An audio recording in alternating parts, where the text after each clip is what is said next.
Hello and welcome to Unacademy. Good morning to all of you. I hope that you're all well, and today we'll be discussing 8 to 9 important articles out of the Hindu newspaper. Now, there's a very important announcement for you, which is that 60% off plus 12 months offer is going to end tonight, and you have to use the code IAS English to get attributed to our team. Now, you will find the PDF of this session in this Telegram channel. You should just subscribe to it, and within hours of yesterday it was uploaded within 15 minutes of the session, and I always keep the PPT as comprehensive as possible so that you don't have to go to the newspaper. It is a resource for you itself. So do subscribe this channel if you need the PDF of this session. Now, the topics are an interesting one, which is we'll talk about the Indian logistical sector and how it has to be decarbonized. We'll then talk about a Supreme Court versus High Court tussle which is going on over Wikipedia. Then we'll talk about the Holocaust and how representation has to change, a very interesting article for GS paper 1. Then we'll talk about two topics straight out of economics, which is how is our apparel, textile and engineering sector doing. Over and above that, how the pharma sector is outperforming. Last, we will discuss in the language wars a certain controversy over the naming of NCERT books. And in the end, we will discuss a very important plan to send the first Indian astronaut after close to 4 decades into the space and into the ISA, as it is called, International Space Station. So we'll discuss all of this when we come to it. Now, you have to understand one thing very clearly, that the first 4 are more or less mains oriented. Thereafter, mains plus prelims oriented. But what I've done again is I've made questions which are directly made out of the topic itself, out of the article itself, so that it becomes most representative for you in the larger context of things. Now, let's talk about the first article, which is steering the decarbonization of the Indian logistical sector. Now, when we talk about this topic, first thing we should know what is logistical sector. But what the article argues, very well written, gives you the problem statement also and gives you the solution also. Herein, it talks about the fact that when it comes to infrastructure, efficiency, Indian supply chain, the logistical sector plays a very important role. And in that regard, if we have to meet net zero by 2070, we have to make sure that we decarbonize, which is reduce the carbon footprint of this sector. Now, how we do it is, first, let's try to understand logistics or the logistics sector. Now, there is very useful data which is given for the logistics sector, and you should be using this in the examination. It argues that the logistics sector contributes 13.5% of carbon emissions, as written here, which is it contributes about 13.5% of countries' total what we call as greenhouse gas emissions. Thereafter, what logistics sectors actually mean is a certain supply chain. Now, that supply chain works like this, that if you have the producer,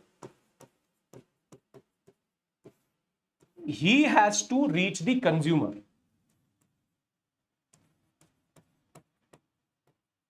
Or we will rather call it a retailer. He has to reach till the retail market. Now, how does he do that? He has 3 options, meaning a person who is a distributor, a person who wants to sell what the producer has produced, he has 3 options. He can take road, rail, aviation, and in India you have the third option, or fourth option, which is inland shipping. And once the goods reach to a certain point, they have to be warehoused, and from the warehouses this goes to the retail sector. Retail sector would be your big bazaars and whatever it may be. The idea is there's a certain supply chain. And that supply chain from the producer, it has to go through a certain channel to the warehouses. From warehouses, it goes into retail. So for example, for even Blinkit or Zepto, whatever it may be, they have one big warehouse from where it goes to the dark stores. From dark stores, then it reaches you through the rider. However, it has to be brought from the producer, and that producer, for example, Unilever, if it is supplying a shampoo, it has to be transported to every part of India, and that is where there is a certain logistics to it. This is called the logistics sector, wherein this supply chain is critical or the backbone of the Indian economy itself. And if the logistics sector is producing 13.5%, it is a very, very big emitter of greenhouse gases. Now, if I go further and add the data which the article gives me, it argues that road dominates over all of these, which is trucks are one of the most important means of transport, which is used to transport the goods from one place to the other. And trucks are a very big emitter. The argument being 38% of all emission of this sector comes out of trucks. And if I talk about the load which road transportation has, 88% of all this emission, this 13.5%, 88% is coming from this sector. So close to 90% of all emissions are coming from the road sector. Within the road sector, it is the trucks which contribute 38%. So the total emission of the logistics sector is 13.5%.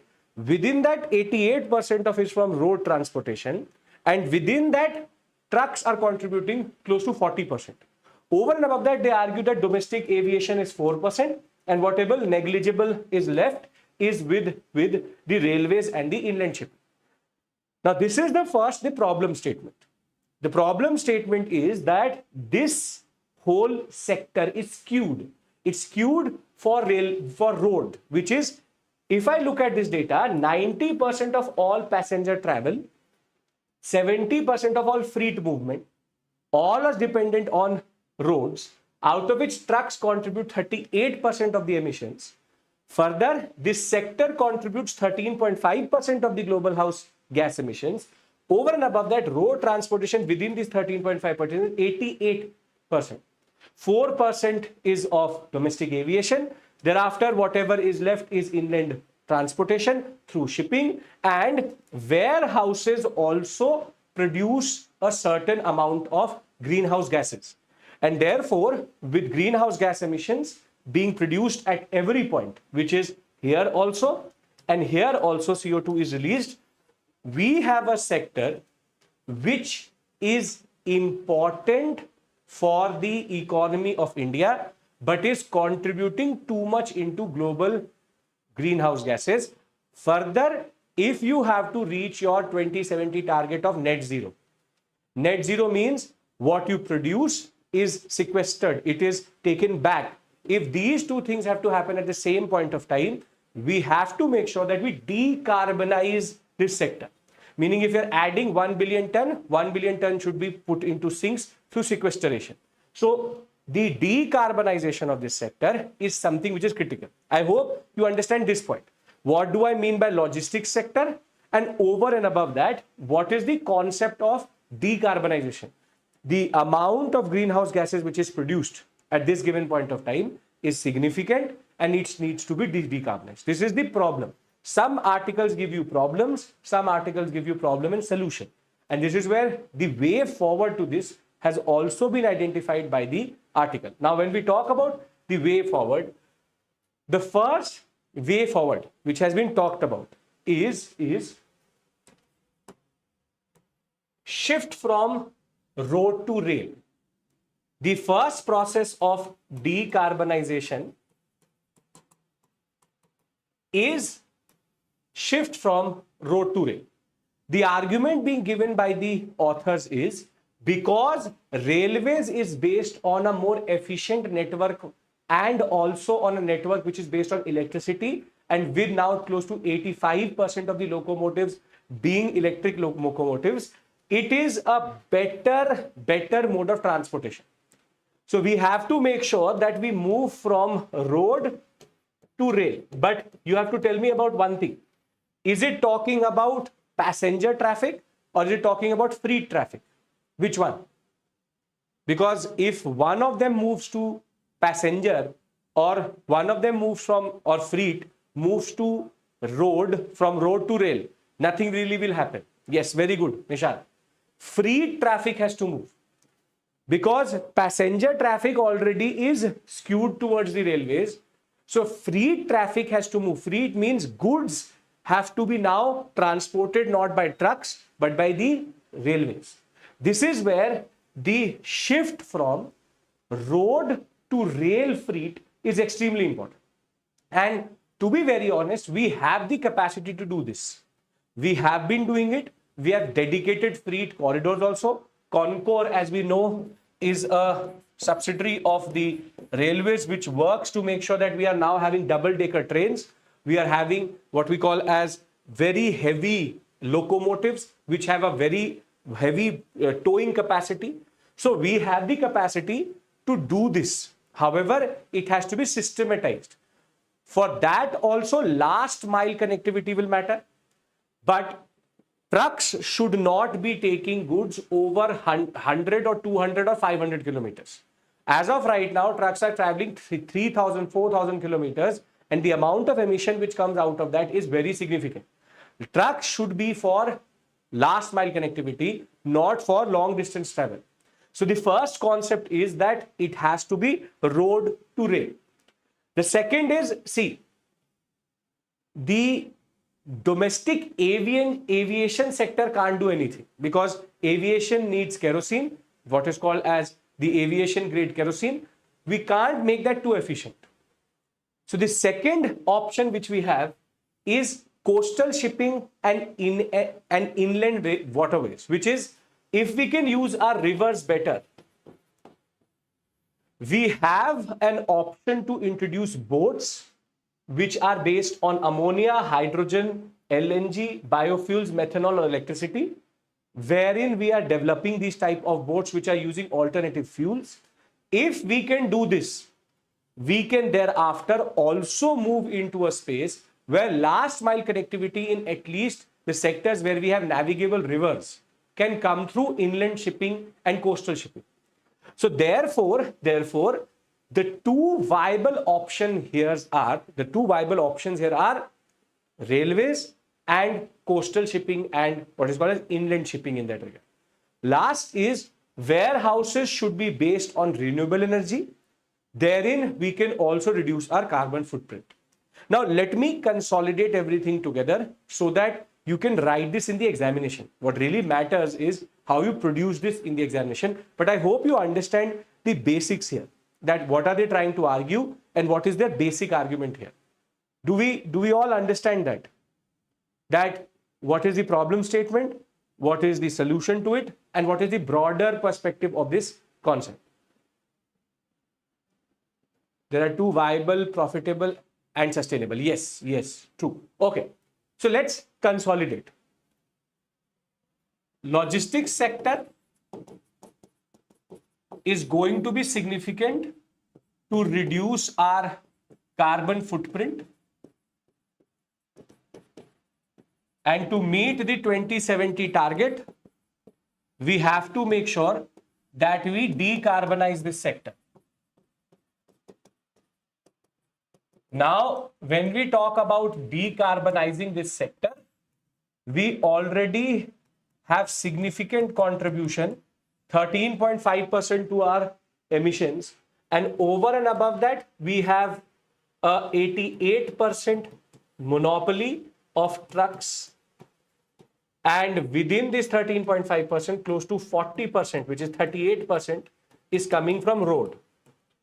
So this is our first issue. The issue is this, that we have too much contribution of road and it is leading to a concept where we cannot really contribute properly, and it is a skewed understanding. So road is the dominant way of sending goods across India. That has to change. Now, what is the solution to this? Solution is road to rail.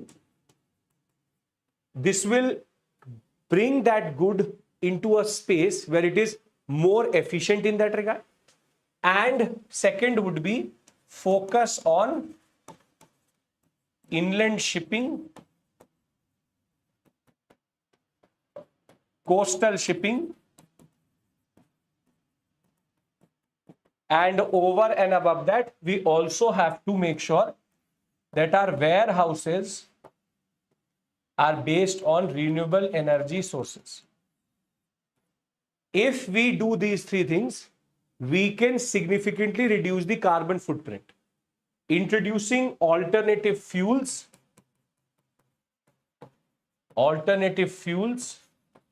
is also an option, but that too in inland shipping in that regard. So free traffic in India has to significantly move out of a certain space, which is road, this 88% of it, and thereafter we have to make it more equitable in these sectors.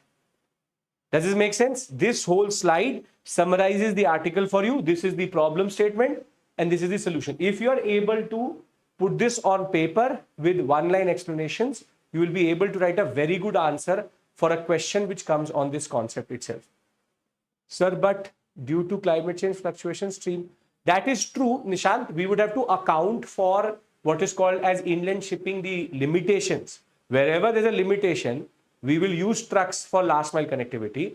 Coastal shipping still can happen. Coastal shipping can happen up and down the coast. Nishant, I'll give you a very simple option. Rather than a truck traveling from Goa to Bombay, we are better off sending a ship from Goa to Bombay, because that is where we are having a much cheaper, more tonnage and more efficient. So a truck emitting throughout the Western Ghats makes no sense. This is where we have to take a call where it makes sense. Sustainability is a very important virtue here. Yes, we have to make sure that we are not introducing coastal shipping into areas where it is not possible, or we're introducing something where inland shipping is not possible itself. So because ships have higher tonnage and use lesser fuel compared to aviation or roads, it can help in reducing our per ton cost of transportation, and per ton emission can be brought down. It's about per tonnage emission.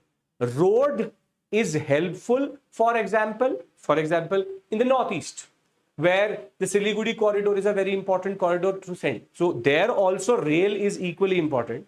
But last mile connectivity in the Northeast cannot be brought in by railways. So therein we can have trucks. However, throughout peninsular India, we have coastal and inland shipping as very good options in that regard. And throughout the heartland of India, we have a very good rail network. The problem is railways is already in a way pressurized by this dichotomy between freight and passenger. Passenger is the loss producing one, freight is the one which actually produces some form of profit. But we have to create corridors. That much capacity the government of India has and has been also doing. We have dedicated freight corridors also, which are becoming a game changer. So this is where we have to have a complementary system. 88%, 4% makes no sense. It has to be, for example, 30% or 40-30, wherein once the ship comes to the port, from railway it goes to the final destination, from truck it goes to the doorstep. It has to be a certain complementary nature. Logistics sector always is complementary. You cannot just use trucks, you cannot just use aviation, you cannot just use inland shipping or coastal shipping. I hope you understand the nature of this understanding. It is a certain complementary sector. It has to work with one another. Yes? Okay. Modified better focus. Yes, it is about making sure that the focus is not just on the road transportation sector. See, the reason why road is considered better today is because railways are not providing right type of free transportation. Today, if you must have heard about the stories also, if you want to send your car or, for example, your bike from one city to the other, railways do not have the right capacity, the personnel to handle that bike itself. They will take it. There is an option, but there is a lot of damage which happens. So people then choose Agarwal Packer Mover, these packers and movers, because therein there is service being provided along with goods transportation. So that is where you have to change your understanding a little bit, where you have to also give the right type of services which comes with this transportation in that regard. Inland shipping would be riverine, coastal shipping would be up and down the ports. Sorted? This topic is sorted? Everyone?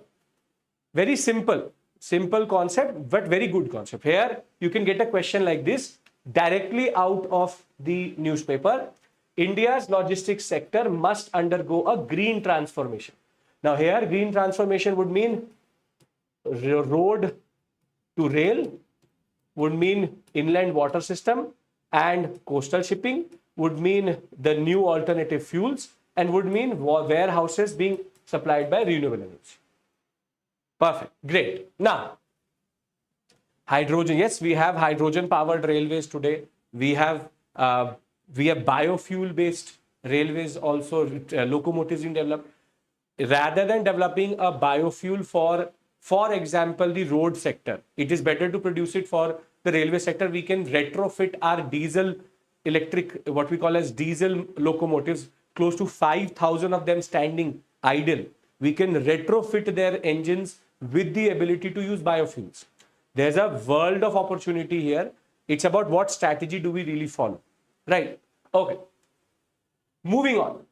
This article deals with a very interesting tussle which recently happened over a defamation case over ANI, where the High Court gave an order for a Wikipedia page to be struck down, to be taken down, because it had written derogatory remarks about the ANI network, and the Supreme Court has argued that this is incorrect. The fact that the judiciary is arguing that a defamation case where Wikipedia's page needs to be taken down.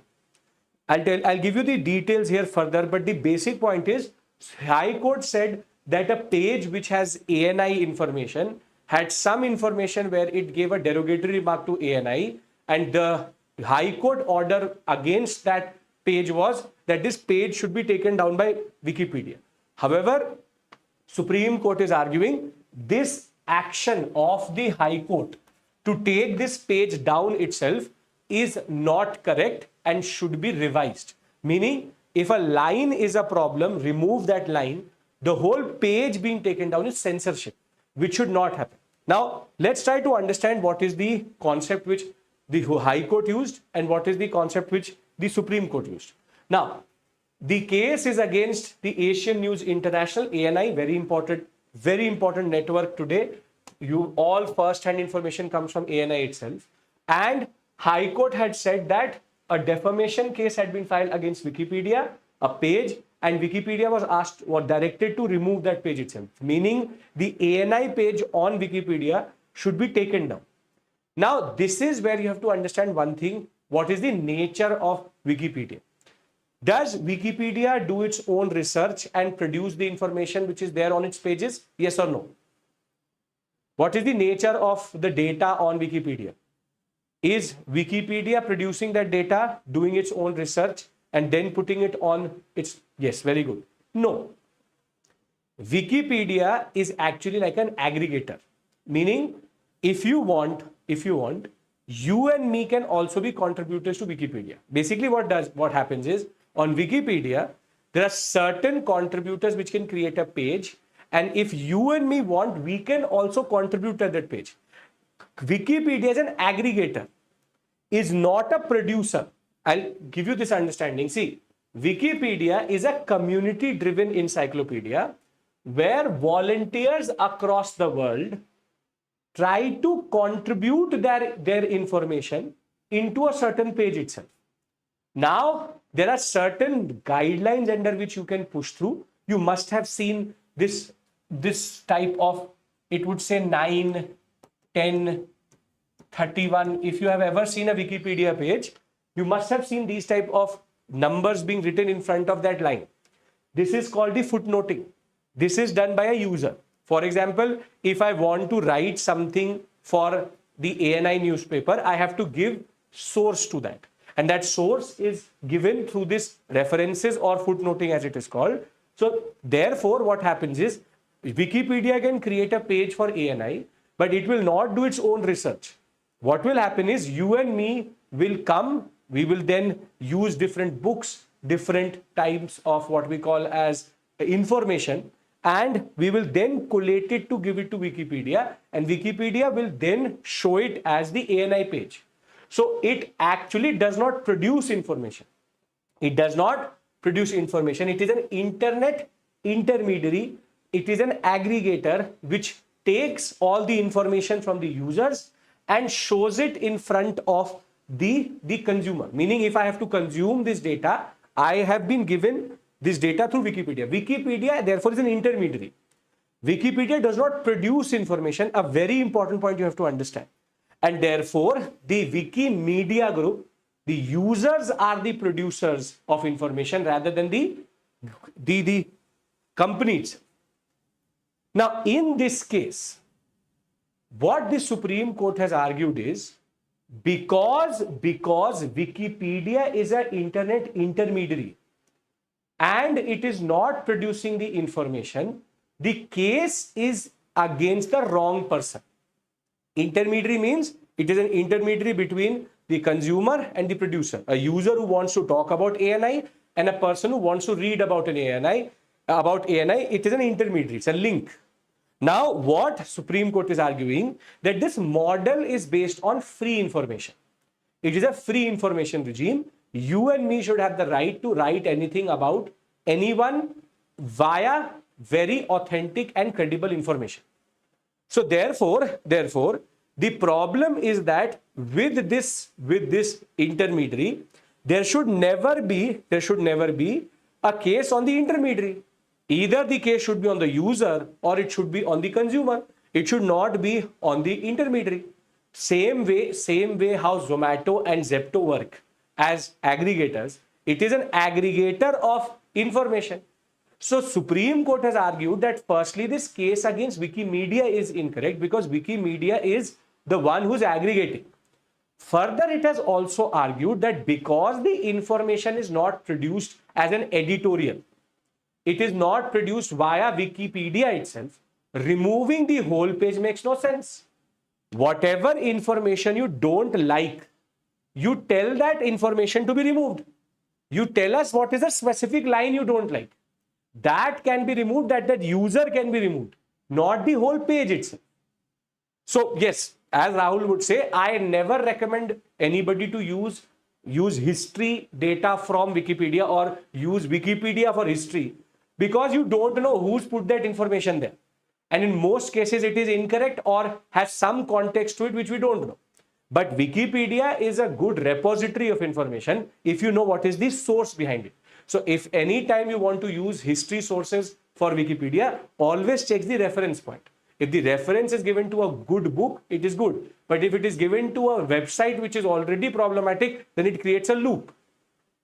So do understand one thing, that the Wikipedia model itself is based on free information regime. You and me should have the right to talk about somebody, and for example, fan pages, the whole page of Virat Kohli is not run by Virat Kohli. It is his fans who aggregate information together and push it into Wikipedia. Wikipedia, remember, is not always a credible source. Please do understand this point. Wikipedia, you would have seen this also. It says citation needed. You must have seen this also. This is a red flag. As soon as you see citation needed means that information was added without any reference. And therefore, that line is very dangerous because it could be a person's personal opinion being pushed.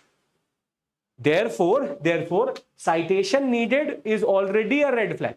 Wikipedia does not claim to be a source which is authentic or which is credible. It only is an aggregator of information where users bring all this information, give credible sources if needed, and then talk about something. That is why you must have seen in multiple cases the names of rulers, the dates, their understanding. Multiple times their facts are also wrong on Wikipedia because people have their own agendas and sometimes agenda is pushed through. This is where ANI is saying that we have been part of this, what we call as vendetta, and we are being demonized. So what the argument was given in the High Court was that the Wikipedia page had statements that were defamatory and were not a verbatim reproduction of references it quoted. That the references were themselves editorials and opinionated articles, and therefore Wikipedia should have higher responsibility. So what was the argument which ANI gave to the High Court? Which was that, see, they are using articles which are already against ANI. First. Second, when they were using that information, they are not verbatim. Verbatim means not word-to-word reproduction of that information. Rather, it was a paraphrasing of that information, which in turn made it defamatory. This is where High Court agreed that yes, Wikipedia should have higher responsibility for making sure that when a source is quoted, this, for example, this 9 is quoted, it should make sure that it is verbatim. It is word-to-word reproduction rather than citations which are paraphrasing.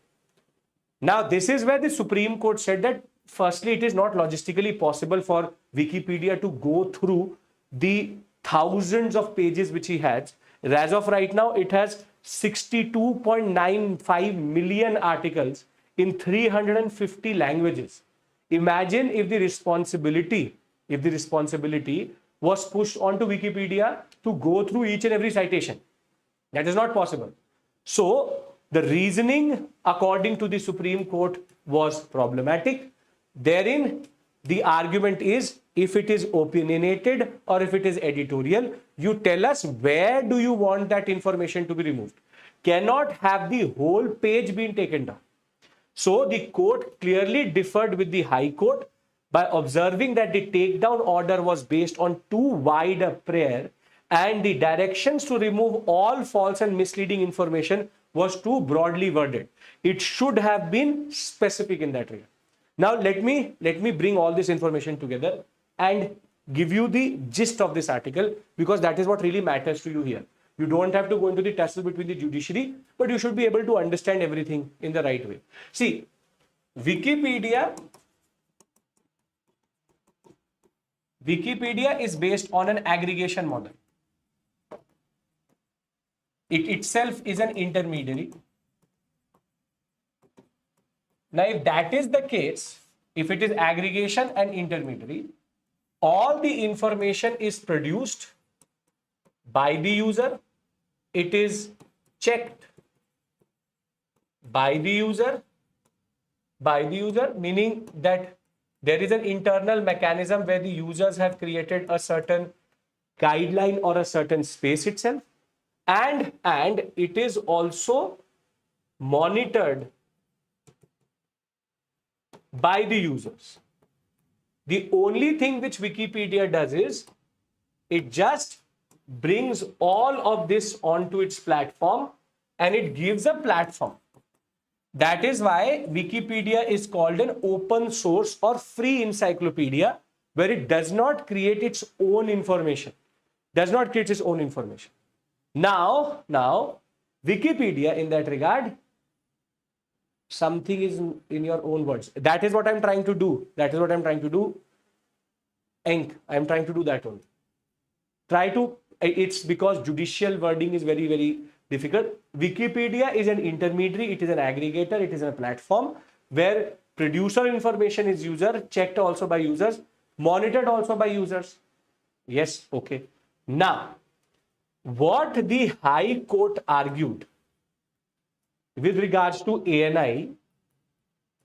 ANI said to the High Court there is a platform,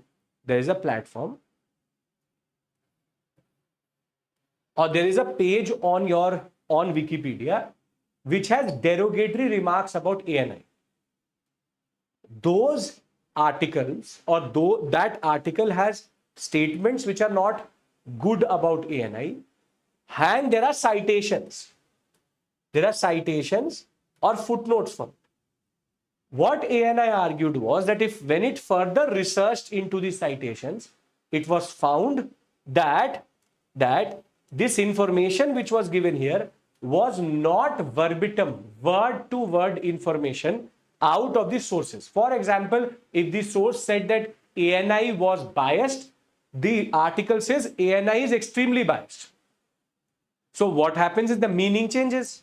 Now, based on this idea that the citations are from editorials and sources which are already problematic, ANI said to High Court that our page should be taken down. Our page should be taken down. High Court said yes, the page should be taken down. ANI is a news agency in India. High Court said that this page should be taken down. Now, the matter ends here. ANI page should be taken down from Wikipedia. However, Wikipedia moved to the Supreme Court saying, how is it our responsibility to check every citation when already the producer of this information is a user? The checking process is also by the user and monitoring process is also by the user. So therefore, they have asked us to remove the whole article just because of 2 lines. Rather, they should have told us which is the line which is problematic. We'll block that user. Why is there a broad-based censorship when we can remove that line itself? Further, how are we responsible when we are just an intermediary and not a producer of this information? So Supreme Court said that this High Court order is incorrect. This page should not be taken down. It is too broad in a perspective, and it should rather be specific in that regard. So what Supreme Court actually is arguing is that the whole model of Wikipedia will become problematic if something like this is going to happen.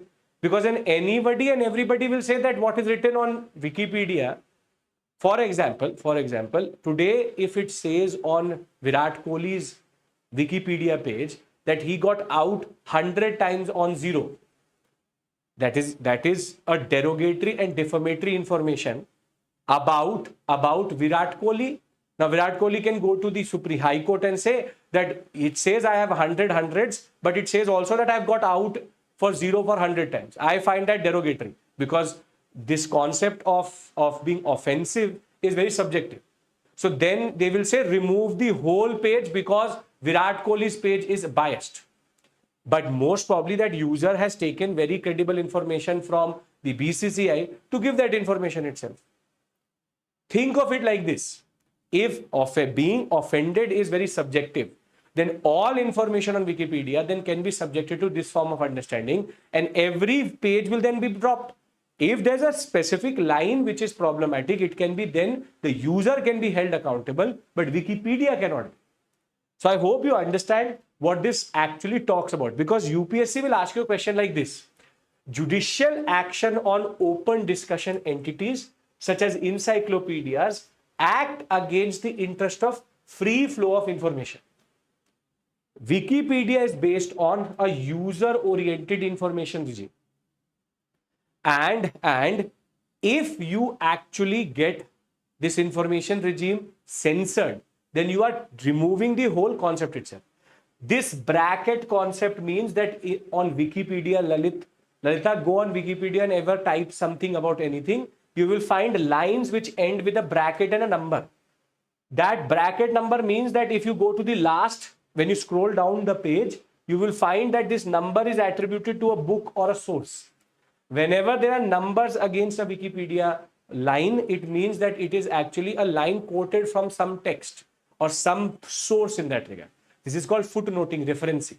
So the idea is very simple. The ANI had a problem with 2 separate references which were problematic in that regard. So I hope you will be able to answer this type of question now. Still an ongoing concept, but a lot of understanding comes out. A lot of understanding comes out about what is open source information, how an intermediary cannot be held responsible, and how the Supreme Court itself is saying we cannot be so broad on our it is judicial activism to the point where we are also questioning the fourth pillar of democracy itself, which is the press. Okay. Now, the next topic, I will ask you one question. Based on that question, the explanation will go on. When I say the word Holocaust, do you understand what it means? When I use the word Holocaust, because this is for beginners, I have to first understand, do you understand? When I say Holocaust, do you understand what it means? No. Yes. At least two of you don't have any idea. Aren't some of the scriptures open source? Scriptures are written by an author, not by a source. Heard in World War time. Which World War? Jews related prosecution, systematic cleansing of race, Jews. World War II. Okay. So, little bit idea you have. Atom bomb has nothing to do with Holocaust. Post-independence, it is not related to our independence. Communal Holocaust I would have used when I would have talked about type of persecution in different, many authors have contributed to it. That is called an edited book, not an open source. Hitler don't done that. Okay, so you all, some of you are in a good space, some of you have no idea. Let's go from 0 to 100 here. Now see, I have to go back. Therefore, see, there are two religions, Christianity and Judaism. Now, Christianity and Judaism generally have a certain type of tension between them because of the fact that it is believed that the Jews were the ones who crucified Jesus Christ, and therefore there is a certain conflict which is inherent into Christianity against Judaism. So all Abrahamic religions have a certain, you can say, problematic relationship, but Judaism and Christianity is the oldest, then it would be Christianity and Islam. Now, when we talk about this relationship of Jews and Christians, there's a word which comes into context which is called anti-Semitism. Semites or Semitic languages are the languages which are spoken in the West Asian sector, including Hebrew, Arabic, and the languages which are spoken in that North African belt and the parts of West Asia. Hebrew is a Semitic language, and therefore anti-Semitism means a certain hatred for Hebrew and the Judaistic community. So Judaism versus Christianity is something which is not something new. It is a very old conflict, is linked to the origin of these two religions itself, and therefore this concept of Judaism and Christianity, this tension is called anti-Semitism. Now, anti-Semitism, because Semite Hebrew, anti-Semitism has taken multiple forms throughout history. So the most common way in which Jews were prosecuted for their sins was social differentiation. That they were socially discriminated against, they were socially excluded, they were part of the slave trade, and not slave trade in the sense of American black slavery, but there was a slave economy in the Egyptian sector where the Jews were part of it. So Jews were prosecuted by the Christian community for centuries. However, when a fascist, Hitler, came to power, Adolf Hitler needed a certain rhetoric to rally the Germans behind him. And this is where he distorted the concept of Aryan, which is Aryan being a linguistic community, into Aryan becoming a racial concept, that Aryans are a race, blue-eyed, blonde-haired, tall Germans are Aryans in that regard. Now, in that regard, with the creation of the Aryan concept, he needed to create a certain other against all the hatred could also be pushed through. Also because Germans did not have a lot of employment, and most of the economic bodies and institutions were controlled by Jews. Hitler had nothing specifically against Jews, but Hitler created the Jew as the enemy of the state. This is where Hitler absorbed the anti-Semitism of Christianity and made it more broad in what is called as scientific anti-Semitism. And the concept was that previously the solution to the Jewish problem was exclusion.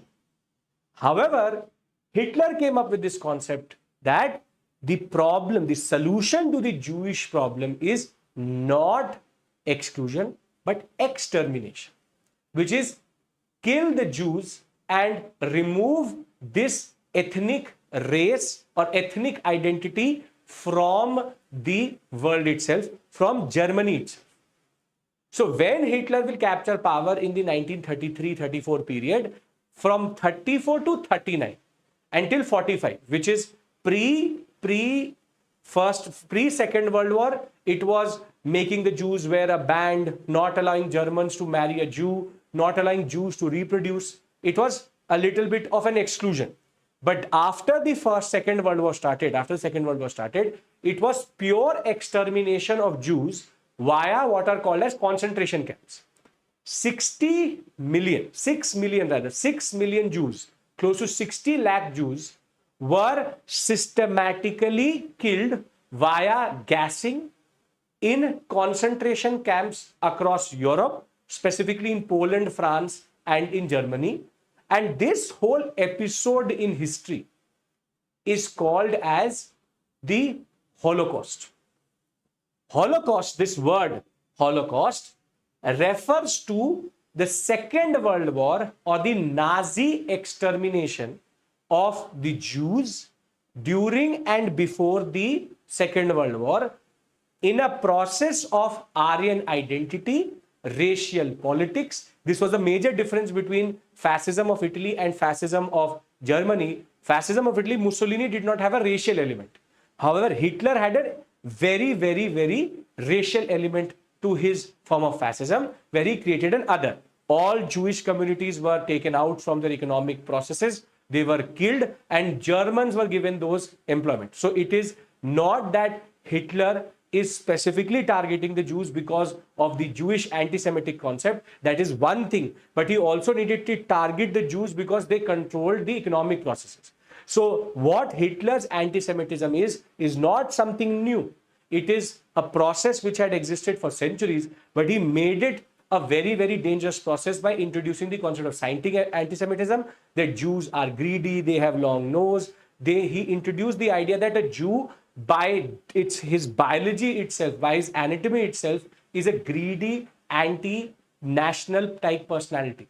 And therefore, Germans rallied behind Hitler, and the concentration camps across, you have multiple movies, Schindler's List, Anne Frank, you have multiple personalities being talked about, where the harsh realities of these concentration camps were very, very serious. They were just pushed into certain rooms. They were gassed by poisonous gases because fuel was extremely rare, very, very important resource. Initially, they were burnt, then they were actually gassed. So, Holocaust in the context of Europe specifically refers to this episode where close to 6 million Jews were killed.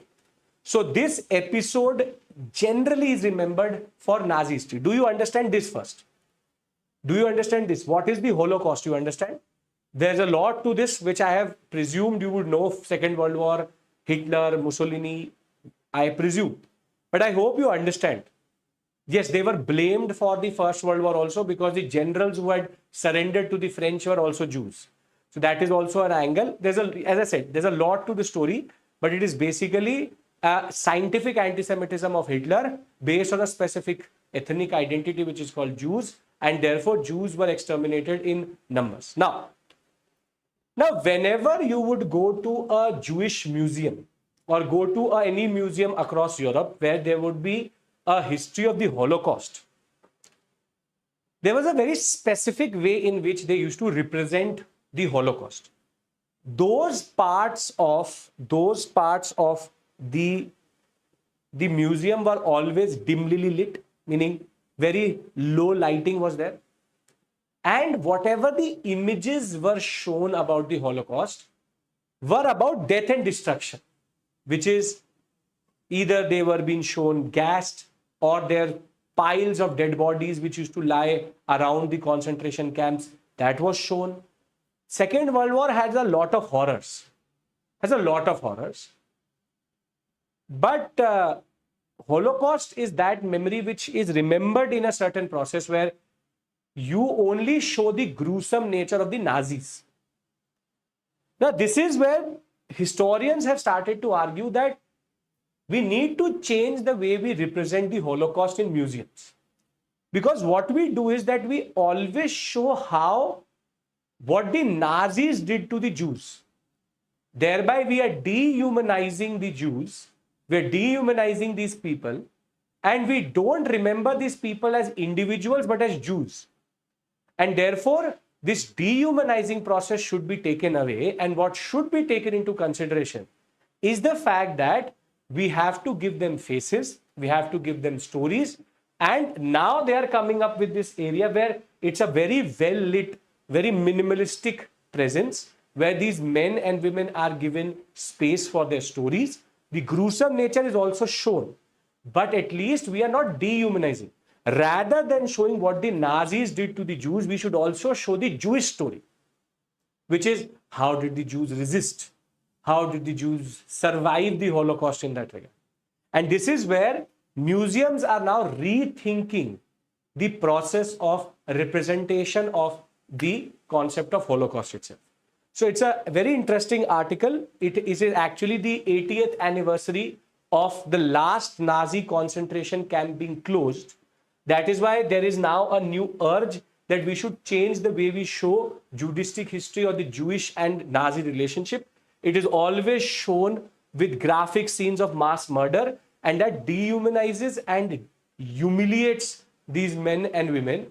And therefore, we should now not reinforce the horror, but we should also give them respect, identity, and what the Jewish people experience should be taken, not how the Nazis saw the Jews. Because for the Nazis, Jews were just a pile of bodies being gassed as a resource, forced labor. But on the other hand, Holocaust should mean more, which is the resistance, the journey, and the experience of Jews. Interesting concept. I hope you understand what they are trying to say and what this whole concept of Holocaust is. This gives me an opportunity to revise Holocaust with you and also give you a little bit of perspective on how the politics of representation comes through. The politics of representation is, if we represent only horror, that is what we will be remembering. We should also understand their resistance, their struggle, which is equally important. In the Indian context, the Holocaust is referred to the partition, which is the communal Holocaust of what happened to the men and women on 15th August and in and around that when India was partitioned by the British. Jallianwala Bagh is a massacre. Holocaust has to happen through a certain process, through a long drawn process. Holocaust happened over 8 to 9 years, rather more than that, close to a decade, from 1933 to 1945. Jallianwala Bagh is a massacre. But the process of partition is a Holocaust, communal Holocaust as it is called, right? Okay, scientific here means creating a certain regime where he gave logic for the extermination of Jews. Yes, okay. Can we move to the next topic? On the same page here? Okay. Now, the next two topics are based on information which was given in the newspaper. Now, why are they now giving respect? They are now trying to give respect because if we keep on remembering them through murder, it will just in turn lead to them being remembered in a dehumanized fashion. We want to give them faces, we want to give them respect. Okay. Now, this and the next article has a lot of information for you which can be used in the examination, but also can be asked in trend-based questions. Now, first article argues that there is a 6% increase in the export of engineering, textile and apparels. Now, what does this mean? This means that the engineering goods sector, the shipments of goods from India to the rest of the world grew by 6.74%, and this whole sector from $10.9 billion to now close to $116 billion. Textile and apparels had 6.32%. Within that, apparel export, which is these clothes export, was 10%. Now, this is the information which the article wants to give you. Now, what to do with this information? What to do with this information? This information should not be learned verbatim, word to word. What you do have to understand is apparel sector is doing better than textile and engineering, and the growth is not exponential but slow.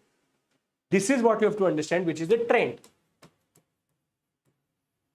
On the other hand, we have already seen an impact of the trade war between China and US and whatever Trump is doing as of right now, because year on year, there is already a decline of 4% because of all this dramabazi of Trump.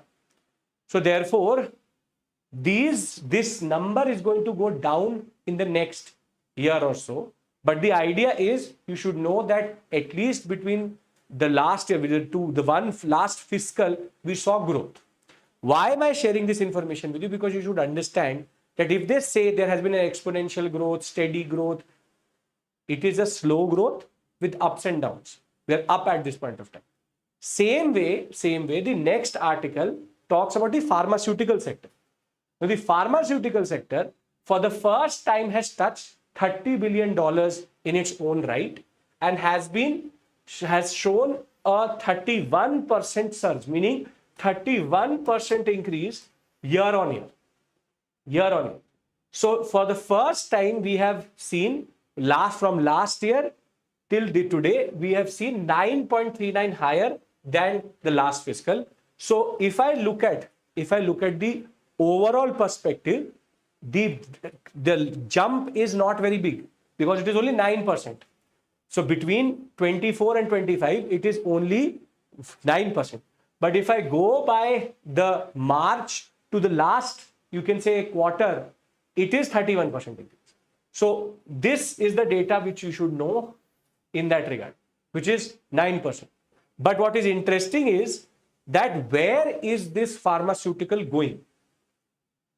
In that context, UK, Brazil, France and South Africa are the top 5 spaces in which we are exporting our pharmaceutical. So US, UK, Brazil, France and South Africa are the top 5, but together only account for 10%. In these are the top 5. US is also an important, you can say, contributor or important destination. However, on the other hand, 25 countries have shown a decrease in export from India of pharmaceutical, which is, we have seen declined export to the UAE, to Turkey, to Sri Lanka. This is by 17%, by 16%. Then Netherlands, China, Belgium, and decline in exports of 3.8% to Mexico and Thailand. So it's a mixed bag. If a statement says that there has been a steady growth in all the sectors, no. Is there a steady growth in all destinations? No. Is there has been an increase on year? Yes. But when we talk about destination, when we talk about where these exports are going, it is also not constant. In the same way, if we talk about which have shown the highest increase, drugs. So bulk drugs and intermediary drugs have shown an increase. On the other hand, vaccine exports have declined and surgical has gone up by 5%. value of Ayush and herbal products has also grown. So vaccine has gone down, Ayush and surgical has gone up, and bulk drugs. India's pharmaceutical sector is important. It is very significant. US, one of the biggest contributors we are to other 5 countries, but it is not constant, or it is not, you can say, uniform in that regard. This is something you have to understand and you have to take into account, which is the nature of engagement in that regard, right? So these 2 articles generally are to give you information about 2 sectors which are there. What I'm trying to argue to you is also very simple. Don't learn these verbatim or exact word to word. Just try to use this information in some way or the other. But any trend-based question which says that there's a high exponential increase will be incorrect. I hope you understand the purpose of this article. Now, the next article is based on a recent controversy over language. And that is on the naming of certain NCERT books. Now, what has happened is that the names of certain NCERT books are such that states have started to argue, which are CBSE board, why are we giving Hindi and Sanskrit, specifically Hindi, names to English books? For example, the NCERT has chosen names which are creating controversy. Class 1 and 2 English book is called Mridang and deriving it from Mridangam, and class 3 English textbook is called Santoor. Now, what these states are arguing is, why are you giving the name of, firstly, musical instruments to the NCERT books, and why are we giving these types of names itself? Further, to the book of maths, it is called Maths Mela, and class 3 Hindi textbook is called Veena, and Urdu book is called Sitar. Again, further, class 6th English book is and 7th book is called Purvi, and class 6th maths book is called Ganit Prakash, and the class 6th art book is called Kirtivan, and Kirti is a Sanskrit word for creation, Purvi is a one for the raga. However, class 8th and 9th English books are called Honeydew, Beehive, and First Flight. Now, this is where the states have a point. If we can have class 8th and 9th and 10th books in English books called English titles, then why are we giving class 1st, 2nd, 3rd books names which have nothing to do with English itself? It's if Santoor, Sitar, the Veena, for example, Mridangam, these are musical instruments. If you give it to the music book of that year, it makes sense. It makes no sense for an English book to be called Mridangam or Mridang. You may have your own opinion over this, but if you actually logically look at it, there is some politics. It may be imposition. That is a separate issue altogether. It's from a concept of perspective. Tamil Nadu CM and the Tamil Nadu board has already said that the education ministry has said that we will not allow these words to be used. So language wars is something which we've discussed multiple times on this platform itself through the concept of podcast. But the idea is very simple. This has a certain agenda. There can be logic given by the NCERT for all of these things. But let's be very clear. If you give this information to any third party, that my English book is called Purvi, it is called, and a book is called Ganit Prakash, it will create or it will raise eyebrows for sure. In a space where trust should be built, this only leads to further what we call as distrust. It's mistrust. It is creating mistrust. There may be whatever logic to this.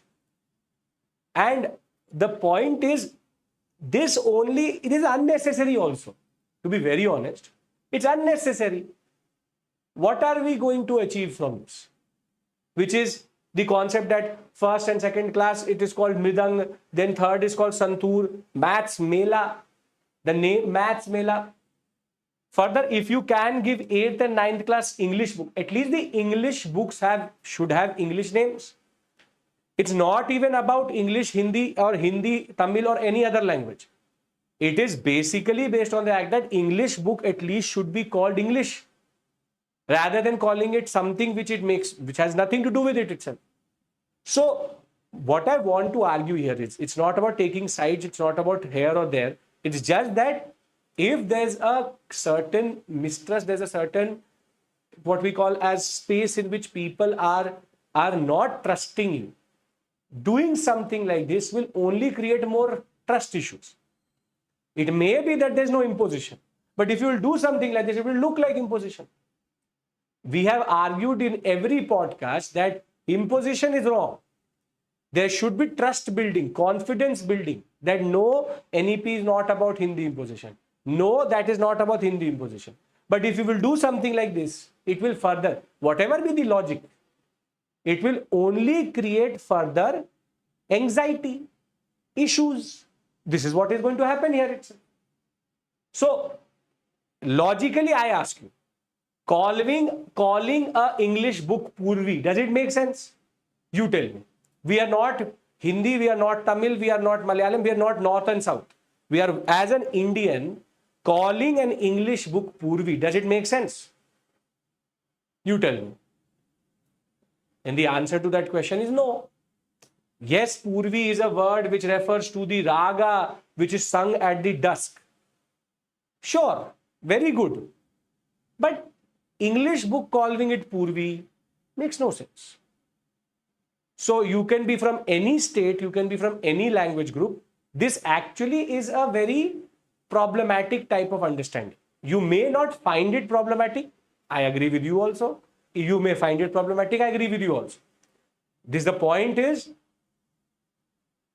it creates an environment in which very obvious things become problematic.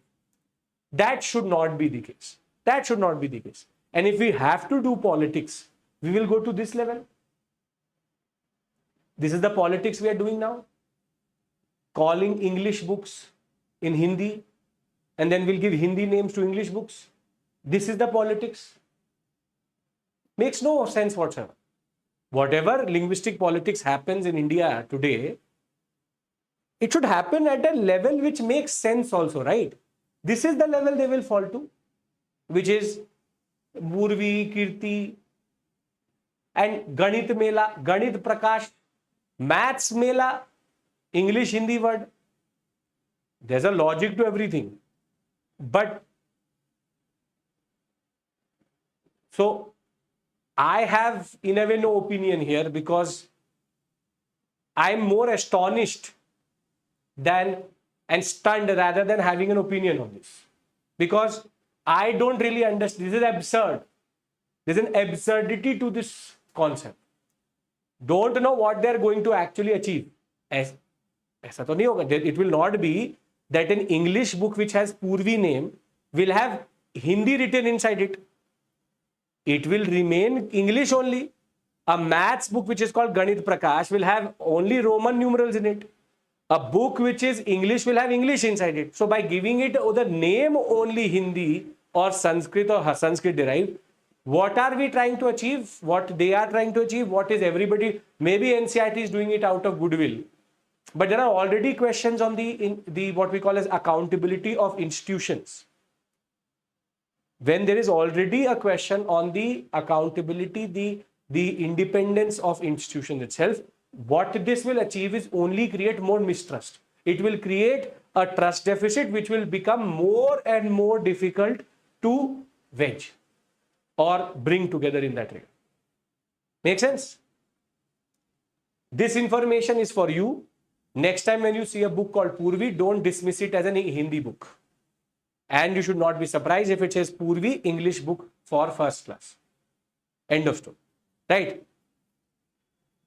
Now, the last discussion which I want to have with you is that in May, a captain, now Indian astronaut Shubhanshu Shukla is going to make history after 4 decades when he is going to, after Rakesh Sharma, go to the ISS or the ISA, and he will become a very important part of the fleet, the Armistice 2 fleet.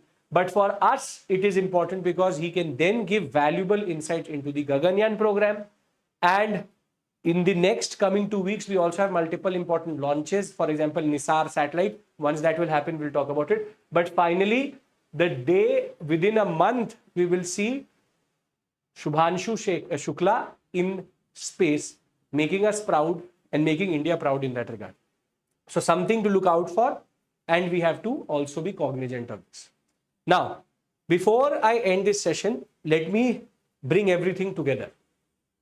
We have discussed logistics sector, decarbonization, road to rail, alternative fuels, the concept of how we have to make sure that inland riverine routes and coastal shipping is done in the best way possible. We've discussed the concept of a judgment which has come between the Supreme Court and the High Court over Wikipedia and its nature. We've also discussed how Holocaust needs to be represented in a different way. Then we moved on to 2 topics which have certain information for us. We are seeing increase in apparel, engineering, and what we call as textile sector. We also seen pharma increase, reaching 30 billion for the first time. However, not something to be very happy about, because there is already an impact of the trade wars on them, which will show in the next quarter itself. And last but not the least, we have also discussed the concept of these NCERT books being named in a controversial way. It is a matter of perspective, but logically it has no sense itself. Totally, you can develop your own personal opinion on this, and both of you are correct if you are against or for it. But at the end of the day, makes no logical sense. And in the end, we also discussed that we will have India's flag very soon in the ISS being represented by an Indian and a very, very important personality who is going to shape our space history. Thank you. I hope all of this made sense and everything was clear in your mind. Thank you. Take care. I'll see you on 22nd. Bye-bye.